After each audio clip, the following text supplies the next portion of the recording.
వెలుగోడు మండలం,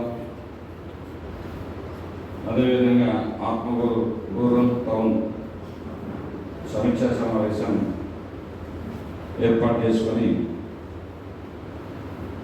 ఏ విధంగా ఓడిపోవడానికి కారణాలు అందరితో తెలుసుకోవడం జరిగింది. మేము స్వాగతిస్తూ ఉన్నాం. ఈరోజు తెలుగుదేశం పార్టీ అధికారంలోకి వచ్చినందుకు వాళ్ళు బాగా ప్రజలకు మేలు చేయాలని మేముగా అభినందిస్తూ ఉన్నాం. ఎందుకంటే ఎన్నో వాగ్దానాలు చెప్పి ప్రజలకు మెరుగైన పాలన అందిస్తామని చెప్పి ఈరోజు అధికారంలోకి వచ్చారు. మేము కూడా ఒక 6 మాసాలు వేచి చూడదలుచుకున్నాం. ఎందుకంటే వెంటనే మేము మాట్లాడదలుచుకోలేదు. మాట్లాడాలి వాళ్ళలాగంటే ఈరోజు మాట్లాడడానికి ఎన్నో ఉన్నాయి. కరెంటు బిల్లులు వైఎస్ఆర్సీపీ పార్టీ వచ్చిన తర్వాత కరెంటు బిల్లులు పెరిగాయని, నిత్యావసర ధరలు పెరిగాయని చెప్పి ఎన్నో రకాలుగా మేము వస్తే ఎన్నో వాగ్దానాలు ఇచ్చి మేము ఇవి నెరవేరుస్తామని చెప్పి వస్తువులు తగ్గాయా లేదా, కూరగాయల రేట్లు తగ్గాయా లేదా, గ్యాస్ ధరలు తగ్గాయా లేదా, లేకపోతే కరెంటు బిల్లు తగ్గాయా లేదని మేము ప్రశ్నించదలుచుకోవాలి. ఏదైనా ఇది ఒక కత్తి మీద సాము లాంటిదే.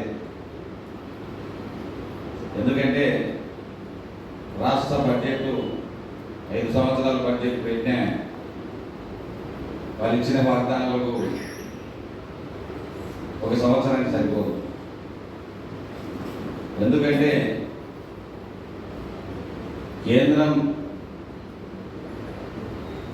వీళ్ళకి ఎంత అనువుగా ఉన్నా వీళ్ళు అవసరం పడ్డా మోడీ గారు ఎలాంటి వాడో అందరికీ తెలుసు. ఏ అవసరం అన్నా అవసరం ఉంది కదా అని చెప్పి ఈరోజు మనకి వాగ్దానం ఆ రోజు చంద్రబాబు నాయుడు గారి టైంలో వాగ్దానం మనకు ఏది ఇస్తా ఉన్నాడు, ప్రత్యేక హోదా. ఈరోజు పరిస్థితులు అనుకూలంగా మారాయి. ఏముంది మన రాష్ట్రానికి ప్రత్యేక హోదా ఇస్తే చాలు. తెలుగుదేశం నాయకులు కోరినట్టు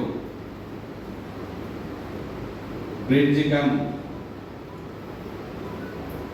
అక్కడ ఒక మన సంగమేశ్వర వద్ద అక్కడ ఒక అలుగు నిర్మించాలి అని చెప్పి ఏదైతే కోరుతున్నారో అది కూడా అలుగుతో పాటు బ్రిడ్జి వేయిస్తామని గతంలో నాయకులు చెప్పడం జరిగింది.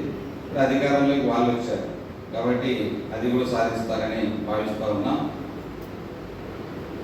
ఈరోజు చూస్తూ ఉన్నాం రాష్ట్ర వ్యాప్తంగా ఎన్నో రకాల పుకార్లు షికార్లు చేస్తూ ఉన్నాయి. ఈవీఎంలు ట్యాంపరింగ్ జరిగాయని రకరకాలుగా నిన్న హిందూపూర్లో 1168 ఓట్లు ఉంటే 37వ బూత్లో 1 ఓటు మాత్రమే వైఎస్ఆర్సీపీ పడిందని చెప్పి సోషల్ మీడియాలో అర్జన చేస్తాం చూశాను కూడా. ఆ విధంగా అమెరికా వాళ్ళు కూడా చెప్పడం జరిగింది. ఎలాన్ మస్క్ అతను కూడా ట్యాంపరింగ్ చేయొచ్చని నిర్ధారించడం. ఆయన ఎన్ని కాలక్షేపాన్ని తప్ప దేనికి ఉపయోగపడవు. ఎందుకంటే తేలేసరికి 5 సంవత్సరాలు పూర్తవుతుంది. ఏదేమైనా ఓటమిని అంగీకరిస్తూ ఉన్నాం. మీరు మంచి పాలన అందించమని మీకు స్వాగతం చెప్తా ఉన్నాం. ఎందుకంటే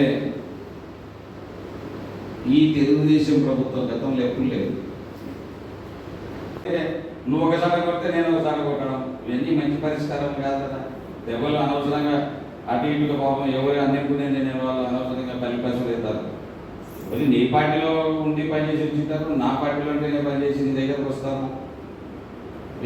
మనం తప్పులు చేస్తే మనం అరవాలి. ఇంకా ఎవరైనా తప్పులు చేస్తుంటే ఇక్కడ పనులు చేయకడే, మీరు ఇక్కడ పనులు చేస్తే నా దగ్గరికి రావక్కడే అని ఇట్లా నాకు చెడ్డ పేరు తీసుకురావాలక్కయ్యా అని మనం చెప్పాల్సింది పోయి ఇలాంటి మనం ప్రోత్సహించడం అనేది కరెక్ట్ కాదని నా భావన. కాబట్టి ఇక ముందు కూడా మంచి పాలన